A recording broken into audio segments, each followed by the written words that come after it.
الحمدللہ کفا وسلام علی عبادہ الذین اصطفیٰ اما بعد۔ محترم ناظرین، پروگرام فضائل اعمال کی اس نشست میں آپ حضرات کا استقبال ہے۔ السلام علیکم ورحمۃ اللہ وبرکاتہ۔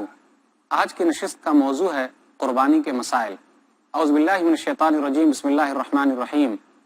وَلِكُلِّ أُمَّةٍ جَعَلْنَا مَنْسَكًا لِيَذْكُرُوا اسْمَ اللَّهِ عَلَىٰ مَا رَزَقَهُم مِّن بَهِيمَةِ الْأَنْعَامِ فَإِلَٰهُكُمْ إِلَٰهٌ وَاحِدٌ فَلَهُ أَسْلِمُوا وَبَشِّرِ الْمُخْبِتِينَ الَّذِينَ إِذَا ذُكِرَ اللَّهُ وَجِلَتْ قُلُوبُهُمْ وَالصَّابِرِينَ عَلَىٰ مَا أَصَابَهُمْ وَالْمُقِيمِي الصَّلَاةَ وَمِمَّا رَزَقْنَاهُمْ يُنْفِقُونَ وَالْبُدْنَ جَعَلْنَاهَا لَكُم مِّن شَعَائِرِ اللَّهِ لَكُمْ فِيهَا خَيْرٌ فاذكروا اسم الله عليها الصواف فإذا وجبت جنوبها فكلوا منها وأطعموا القاني والمعتر كذلك سخرناها لكم لعلكم تشكرون رب اشرح لي صدري ويسر لي أمري واحلل عقدة من لساني يفقهوا قولي رب زدني علما سبحانك لا علم لنا إلا ما علمتنا إنك أنت العليم الحكيم۔ تمام قسم کی تعریفات اللہ وحدہ لا شریک، خالق کائنات، مالک ارض و سما اور مدبر ان سجاں کے لیے ہیں۔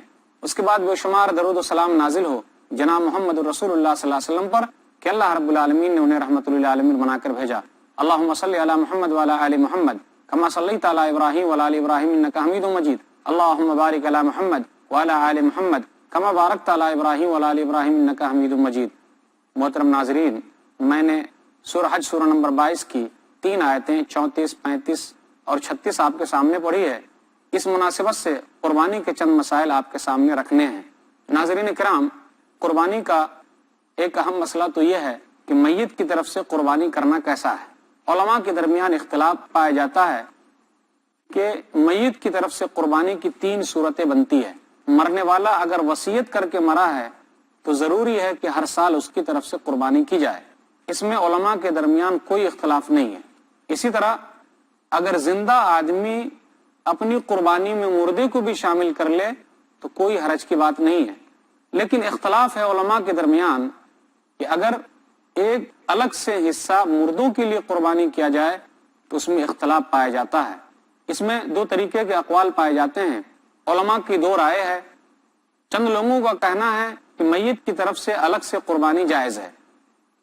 ان کی دلیل یہ ہے، صحیح مسلم کتاب الاضاحی کتاب نمبر 35 حدیث نمبر 1967، بسم اللہ اللہم تقبل من محمد و آل محمد و من امت محمد، کہ نبی صلی اللہ علیہ وسلم نے جب قربانی کی، جانور کو جب ذبح کیا تو آپ نے یہ دعا پڑھی، بسم اللہ، اللہ کے نام سے، اللہ اکبر جو بڑا ہے، اے اللہ تو مجھ سے قبول کر۔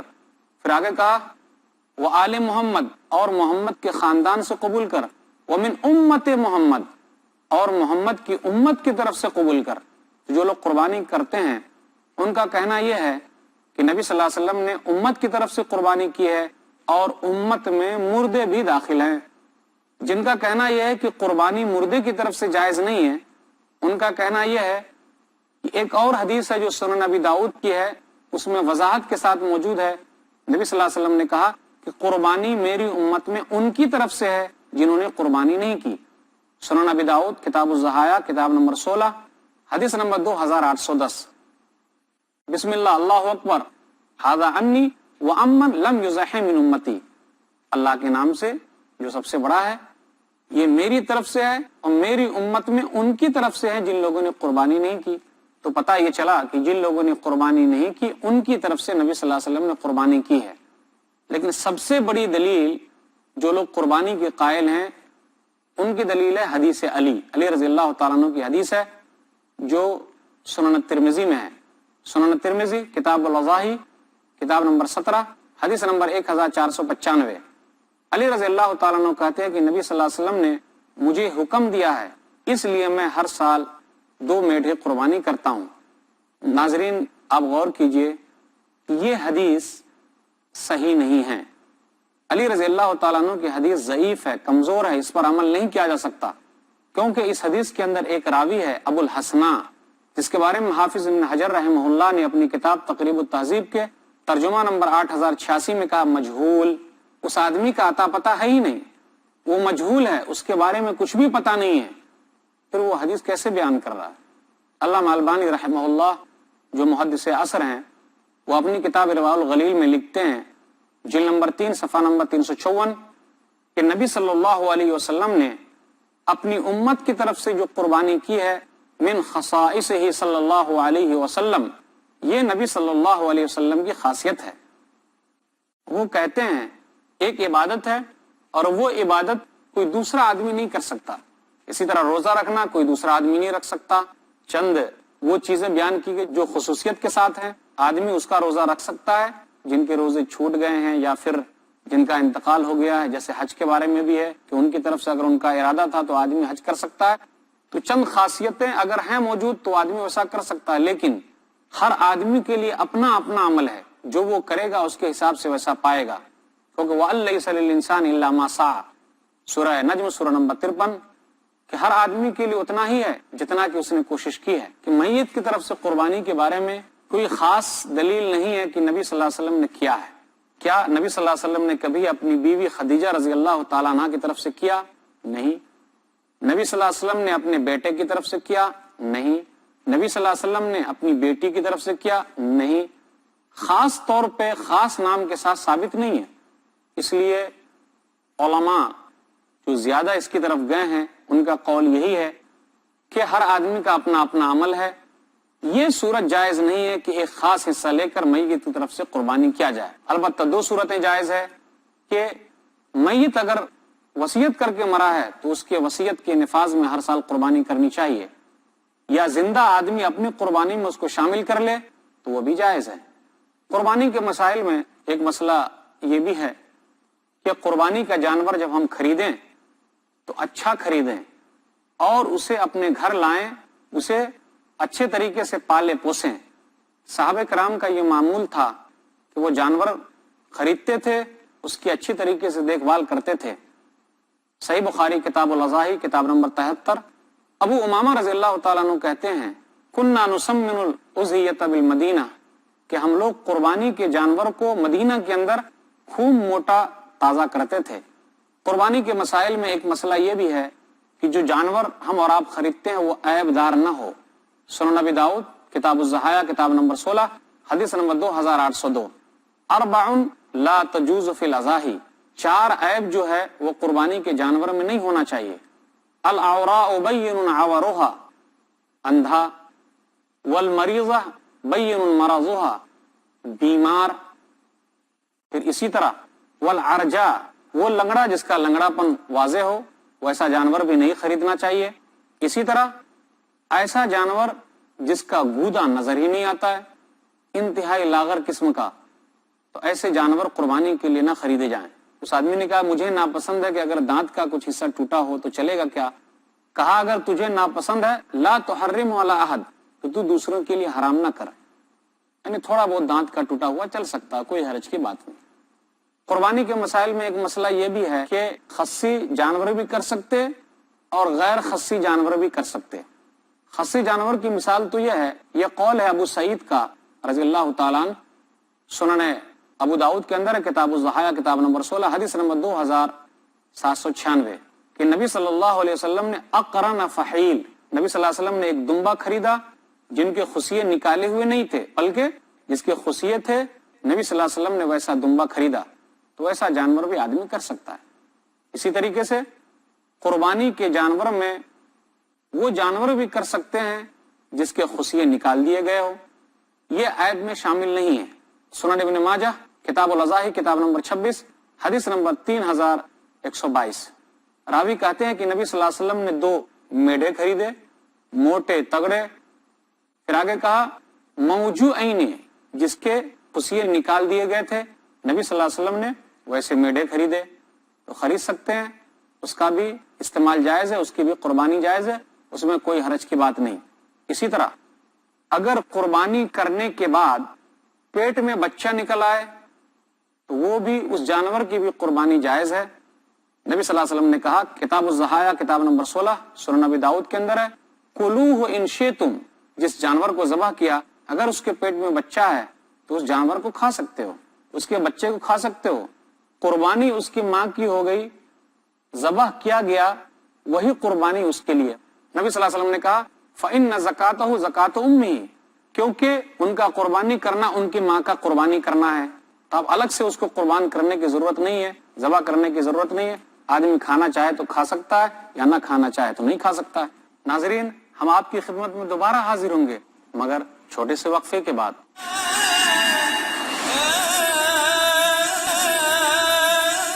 محترم ناظرین، السلام علیکم ورحمۃ اللہ وبرکاتہ۔ ہم آپ کی خدمت میں دوبارہ حاضر ہیں، عنوان قربانی لے کر۔ قربانی کے مسائل میں ایک مسئلہ یہ بھی ہے کہ خصی جانور بھی کر سکتے اور غیر خصی جانور بھی کر سکتے۔ خصی جانور کی مثال تو یہ ہے، یہ قول ہے ابو سعید کا رضی اللہ تعالیٰ عنہ، سنن ابو داؤد کے اندر کتاب الضحایا کتاب نمبر 16 حدیث نمبر 2796 کہ نبی صلی اللہ علیہ وسلم نے اقرن فحیل، نبی صلی اللہ علیہ وسلم نے ایک دمبا خریدا جن کے خصیے نکالے ہوئے نہیں تھے، بلکہ جس کے خصیے تھے نبی صلی اللہ علیہ وسلم نے ویسا دمبا خریدا۔ تو ایسا جانور بھی آدمی کر سکتا ہے۔ اسی طریقے سے قربانی کے جانور میں وہ جانور بھی کر سکتے ہیں جس کے خصیے نکال دیے گئے ہو، یہ عید میں شامل نہیں ہے۔ سنن ابن ماجہ کتاب الاضاحی کتاب نمبر 26 حدیث نمبر 3122، راوی کہتے ہیں کہ نبی صلی اللہ علیہ وسلم نے 2 میڑے خریدے، موٹے تگڑے، پھر آگے کہا موجوعین، جس کے خصیے نکال دیے گئے تھے، نبی صلی اللہ علیہ وسلم نے ویسے میڑے خریدے۔ تو خرید سکتے ہیں، اس کا بھی استعمال جائز ہے، اس کی بھی قربانی جائز ہے، اس میں کوئی حرج کی بات نہیں۔ اسی طرح اگر قربانی کرنے کے بعد پیٹ میں بچہ نکل آئے تو وہ بھی اس جانور کی بھی قربانی جائز ہے۔ نبی صلی اللہ علیہ وسلم نے کہا کتاب الضحایا کتاب نمبر 16 سنن نبی داؤد کے اندر ہے، کلوہ ان شئتم، جس جانور کو ذبح کیا اگر اس کے پیٹ میں بچہ ہے تو اس جانور کو کھا سکتے ہو، اس کے بچے کو کھا سکتے ہو۔ قربانی اس کی ماں کی ہو گئی، ذبح کیا گیا وہی قربانی اس کے لیے۔ نبی صلی اللہ علیہ وسلم نے کہا فإن زکاتہ زکات امہ، کیونکہ ان کا قربانی کرنا ان کی ماں کا قربانی کرنا ہے، تو اب الگ سے اس کو قربان کرنے کی ضرورت نہیں ہے، ذبح کرنے کی ضرورت نہیں ہے۔ آدمی کھانا چاہے تو کھا سکتا ہے یا نہ کھانا چاہے تو نہیں کھا سکتا ہے۔ اسی طرح قربانی کے جانور 2 دانت والا ہونا چاہیے۔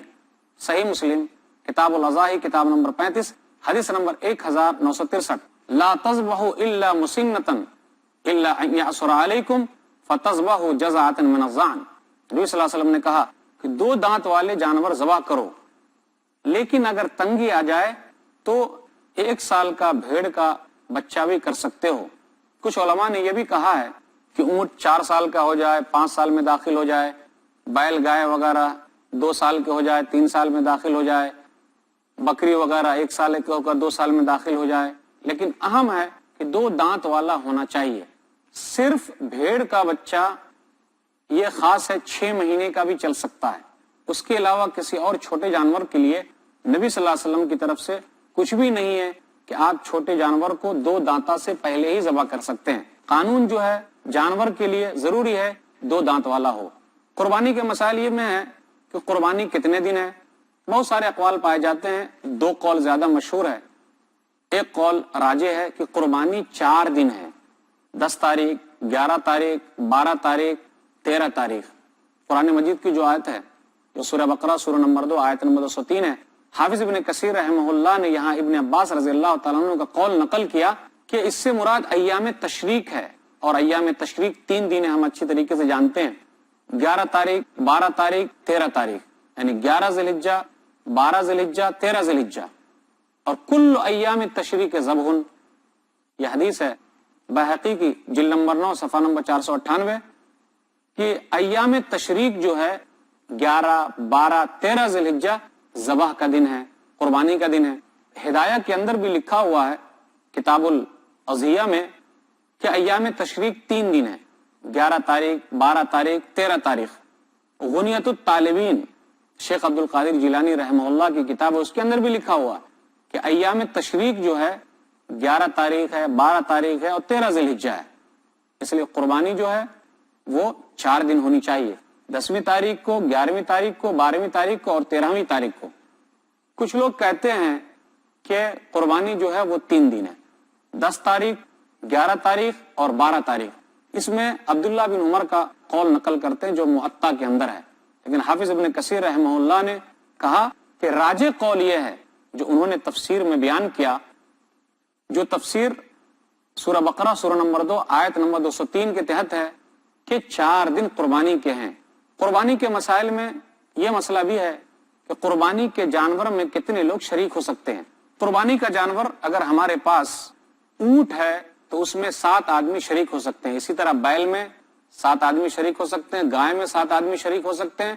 قربانی کا جانور بہیمۃ الانعام ہونا چاہیے، اونٹ ہے، گائے ہے، بھیڑ ہے، دمبا ہے، بکرا ہے، بکری ہے۔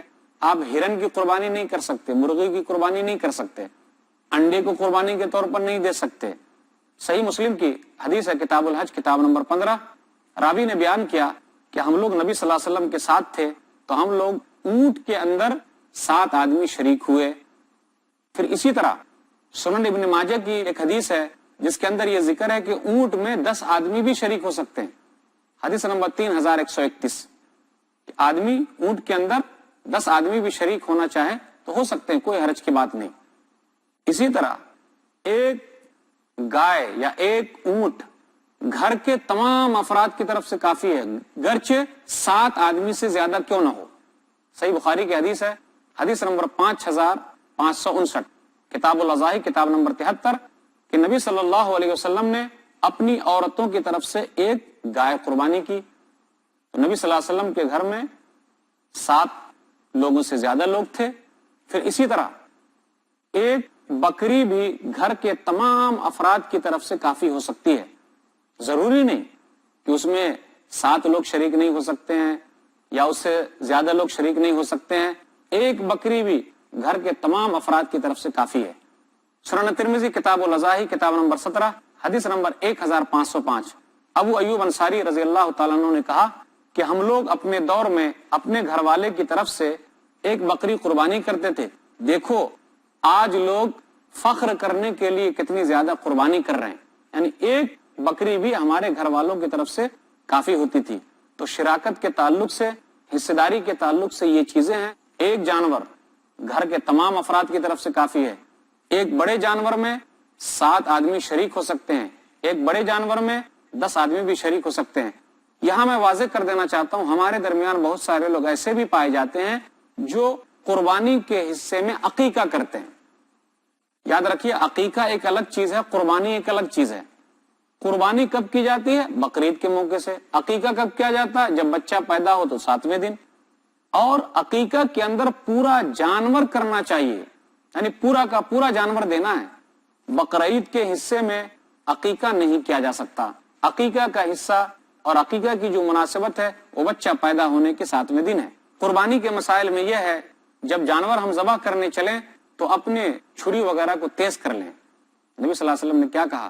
صحیح مسلم کی حدیث ہے 1955، اذا قتلتم فاحسنوا القتلۃ، کہ جب تم قتل کرو تو اچھی طرح قتل کرو، واذا ذبحتم فاحسنوا الذبح، اور جب تم ذبح کرو تو اچھی طریقے سے ذبح کرو، ولیحد احدکم شفرتہ فلیرح ذبیحتہ، جب تم میں کا کوئی آدمی ذبح کرنے کے لیے اٹھے تو اسے چاہیے کہ اپنی چھری کو تیز کر لے۔ نبی صلی اللہ علیہ وسلم نے مائی عائشہ سے کہا تھا، جو صحیح مسلم کی حدیث ہے، حدیث نمبر 1967، اشحذیھا بحجر، اے عائشہ اس چھری کو پتھر پر تیز کر لو۔ اسی طرح قربانی کے مسائل میں یہ بھی ہے کہ ہم جانور کو اچھی طریقے سے لٹائیں، چھری کو تیز کر لیں۔ جانور کے کاٹنے کے لیے عورتوں سے بھی کہہ سکتا ہے کہ وہ جانور کو کاٹے، اس میں حصہ بٹائے۔ ابو موسیٰ اشعری رضی اللہ تعالیٰ عنہ اپنی بیٹیوں سے کہا کرتے تھے کہ تم بھی قربانی کرنے میں شامل ہو جاؤ۔ لوگ اعتراض کرتے ہیں کہ جی یہ لوگ قربانی کرتے ہیں اور جانور کو اس طریقے سے ذبح کر کر کے تڑپاتے ہیں۔ یاد رکھیے، اسلام کا یہ دیا ہوا طریقہ سب سے اچھا طریقہ ہے، کیونکہ اس سے جسم کا پورا خون باہر نکل جاتا ہے۔ جو لوگ ایک ہی طریقے سے پورا جسم کو الگ کر دیتے ہیں تو خون تو اندر ہی رہ جاتا ہے، باہر خون نہیں نکلتا، تو یہ گوشت نقصان دہ ہے، اور خون جو ہے بیکٹیریا پیدا کرتا ہے، بیماری پیدا کرتا ہے، جراثیم پیدا کرتا ہے۔ آخر جانور تڑپتا کیوں ہے؟ جانور تڑپتا اس لیے ہے کیونکہ یہاں جب اس کا حصہ کٹ جاتا ہے تو خون اس کا باہر نکلتا ہے، تو پورا جسم اس کا سکڑتا جاتا ہے، تو سکڑنے کی وجہ سے اس کا جسم ہلتا ہے، کیونکہ خون کی نالی بہہ جاتی ہے اور خون یہاں سے نکلتا ہے تو نیچے کا خون خالی ہوتا چلا جاتا ہے، تو سکڑنے کی وجہ سے جانور تڑپتے ہیں۔ اگر اسلامی طریقے سے ذبح کیا جائے جانور تو یہ جانور کا گوشت زیادہ فائدہ مند ہے، زیادہ دنوں تک رکھا جا سکتا ہے۔ دعا کون سی دعا پڑھنی چاہیے؟ ذبح کرتے وقت 3 دعا ہے. بسم اللہ ایک دعا ہو گئی جو صحیح بخاری کی حدیث ہے، حدیث نمبر 985. یا بسم اللہ اللہ اکبر اللہم تقبل من، بسم اللہ اللہ کے نام سے اللہ تو قبول کر، جو صحیح مسلم کی حدیث ہے، حدیث نمبر 1966. ہمارے درمیان ایک دعا اور رائج ہے، وہ کیا؟ جو حدیث ہے، جو دعا ہے، وہ دعا کیا؟ سنن ابن ماجہ کتاب الاضاحی کتاب نمبر 26 حدیث نمبر 3121. اللہم منکا ولکا بسم اللہ واللہ اکبر. پھر وہ دعا انی وجہت وجہی للذی فطر السماوات والارض حنیفا وما انا من المشرکین. اس کے بعد اللہم منکا ولکا بسم اللہ اللہ اکبر. یہ دعا صحیح نہیں ہے کیونکہ اس کے اندر 2 راوی ضعیف ہے، ایک محمد بن اسحاق، ایک اسماعیل بن عیاش. وہ کیا محمد بن اسحاق کے بارے میں ہے؟ حافظ ابن حجر رحمہ اللہ نے اپنی کتاب تقریب التہذیب میں کہا، ترجمہ نمبر 5743 میں کیا کہا؟ صدوق یدلس ورمیہ بالتشیع والقدر، کہ یہ سچے ہیں لیکن تدلیس کرتے ہیں، یعنی بیچ میں ایک راوی کا نام حذف کر کے آگے والے راوی سے بیان کرتے ہیں، حدیث بیان کرتے ہیں، اور ان کے اوپر تشیع کا بھی الزام لگایا گیا ہے اور قدر کے انکار کا بھی الزام لگایا گیا ہے. دوسرے راوی ہیں اسماعیل بن عیاش. حافظ بن حجر رحمہ اللہ نے اپنی کتاب تقریب التہذیب میں کہا کہ یہ جب اپنے شہر والوں کی طرف سے بیان کرتے ہیں تو سچے ہیں، لیکن شہر کے باہر دوسرے کی طرف سے بیان کرتے ہیں تو اس میں ان کو اختلاط ہو جاتا ہے. قربانی کے مسائل کے تعلق سے یہ بھی ہے کہ قربانی کا گوشت کیا کرنا چاہیے؟ آدمی کھائے، دوسروں کو بھی کھلائے. قرآن مجید کی آیت ہے سورہ حج سورہ نمبر 22 آیت نمبر 28، پھر اسی طرح آیت نمبر 36، کھاؤ غریبوں کو کھلاؤ. ہمارے درمیان جو یہ چیز پائی جاتی ہے کہ 3 حصے کیے جائیں، اس کا کوئی ثبوت نہیں ملتا، بلکہ کھانے اور کھلانے کی بات ہے. آدمی غیر مسلم کو بھی قربانی کا گوشت دے سکتا ہے، جیسا کہ ابن قدامہ نے مغنی کے اندر ذکر کیا جلد نمبر 13 کے اندر. پھر اسی طرح قربانی کی جو کھال ہے وہ ہم اللہ کے راستے میں دے دیں، اللہ کے راستے میں خرچ کریں یا اس کو بیچ کر غریبوں میں تقسیم کریں. صحیح مسلم کی حدیث ہے، صحیح مسلم کتاب الحج کتاب نمبر 15 حدیث نمبر 1317. علی رضی اللہ تعالیٰ عنہ کہتے ہیں کہ نبی صلی اللہ علیہ وسلم نے مجھے حکم دیا کہ میں قربانی کروں اور اس قربانی کے گوشت کو قصائی کو بھی نہ دوں، بلکہ قربانی کا گوشت غریبوں میں تقسیم کروں اور اس کے چمڑے کو بھی تقسیم کر دوں اور اس کے زین کو بھی تقسیم کر دوں. تو قربانی کے مسائل سے یہ چند باتیں تھی جو باتیں بتائی گئی. اللہ تعالیٰ ہم لوگوں کو قرآن و حدیث کے حساب سے چلنے کی توفیق دے. آمین. وآخر دعوانا الحمدللہ رب العالمین وصلی اللہ علی نبینا محمد وآلہ وصحبہ اجمعین. والسلام علیکم ورحمۃ اللہ وبرکاتہ.